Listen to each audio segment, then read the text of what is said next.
రథసప్తమిని పురస్కరించుకుని భక్తులంతా కూడా తెల్లవారుజాము నుండి కూడా సూర్య దేవాలయాలకు అయితే పోటెత్తారు. ఇటు అరసవిల్లి కావచ్చు, తిరుపతి కావచ్చు, తణుకు కావచ్చు, 3 దేవాలయాలు కూడా సూర్య దేవాలయాలు కూడా భక్తులంతా కూడా తెల్లవారుజామున కూడా తమ కోరికలు తీర్చుకునేందుకు సూర్య భగవానుడు ఏమి చెప్తే అది వింటాడంటూ కూడా భక్తులంతా కూడా చెప్తున్నారు. అలాగే సూర్యుడిని నమస్కరించుకుంటే అనారోగ్యం పోయి ఆరోగ్యాలు సంపూర్ణ ఆరోగ్యాలతో ఉంటారని కూడా భక్తులంతా కూడా నమ్ముతుంటారు.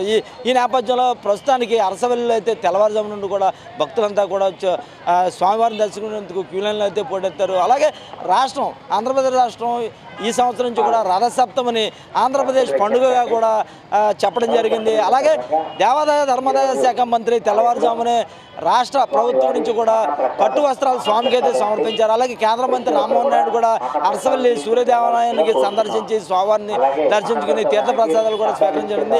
అలాగే తణుకు ప్రస్తుతానికి మనం విజువల్స్ చూడొచ్చు, అంతా కూడా చూస్తే విజువల్స్ చూద్దాం మనం. ప్రస్తుతానికి ఇక్కడంతా కూడా భక్తులంతా కూడా తణుకు సూర్య దేవాలయంలో కూడా ఇక్కడంతా కూడా భక్తులంతా పోటెత్తారు. తెల్లవారుజామున కూడా నదీ స్థానాలను ఆచరించి భక్తులంతా కూడా స్వామివారిని దర్శించుకుని తరించారు. అయితే సూర్య దేవాలయాన్ని తరిస్తే అనారోగ్యం పోయి భక్తులకంతా కూడా ఆరోగ్యం ఉంటుందని కూడా ప్రస్తుతానికి అంతా కూడా ప్రజలంతా కూడా భక్తులంతా కూడా నమ్ముతుంటారు. అలాగే తిరుపతిలో స్వామివారి రథసప్తమి వేడుకలు కూడా అంగరంగ వైభవంగా జరుగుతున్నాయి. అలాగే స్వామివారిని సూర్యప్రభ వాహనం మీద కూడా మాడ వీధుల్లో కూడా తిప్పుతూ కూడా భక్తులందరూ కూడా చూపించడం జరుగుతుంది.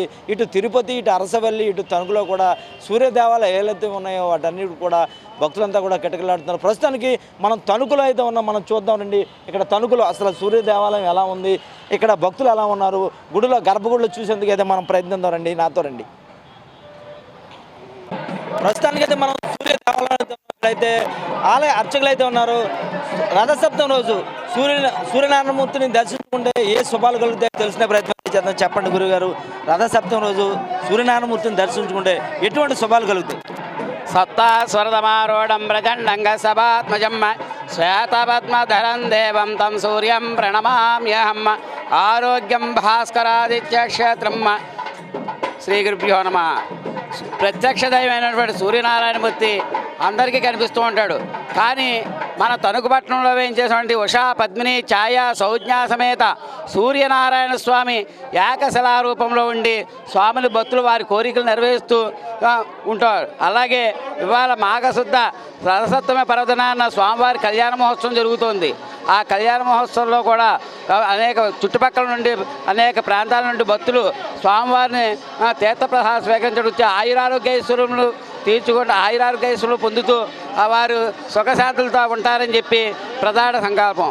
ఈ స్వామివారి యొక్క కళ్యాణ మహోత్సవం 11 గంటలు జరుగుతుంది. అలాగే అన్న సమారాధన, స్వామివారి యొక్క ఊరేగింపు, గ్రామోత్సవం, తర్వాత పుష్పయాగం అనే కార్యక్రమంతో ముగుస్తుంది. ఈ స్వామివారి యొక్క ఏకశిలా విగ్రహం అవటం వల్ల ఈ స్వామిలో నలుగురు ఏకశిల ఉషా పద్మిని ఛాయ సౌజ్ఞ సమేత సూర్యనారాయణ స్వామి, అలాగే అరుణుడు, 7 గుర్రాలతో కూడినటువంటి ఏకశిలా విగ్రహము. ఇది ఎక్కడా కూడా లేదని చెప్పి అందరూ చెబుతూ ఉంటారు. అలాగే అరసవిల్లి తర్వాత మన తణుకు పట్టణంలో వేయించిన సూర్యనారాయణ స్వామి అని చెప్పి ప్రత్యక్షంగా తెలుస్తూ ఉంటుంది.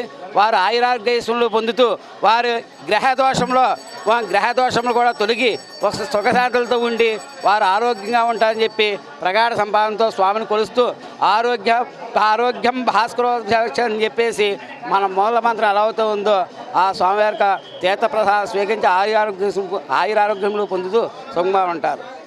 స్వామివారిని రథసప్తమి రోజు దర్శిస్తే అనారోగ్యం పోయి సంపూర్ణ ఆరోగ్యాలతో ఉండాలని కూడా ఇక్కడైతే ఆలయ పురోహితులు అయితే చెప్తున్నారు. కెమెరామెన్ చందుతో ఉమ్మడి పశ్చిమ గోదావరి జిల్లా.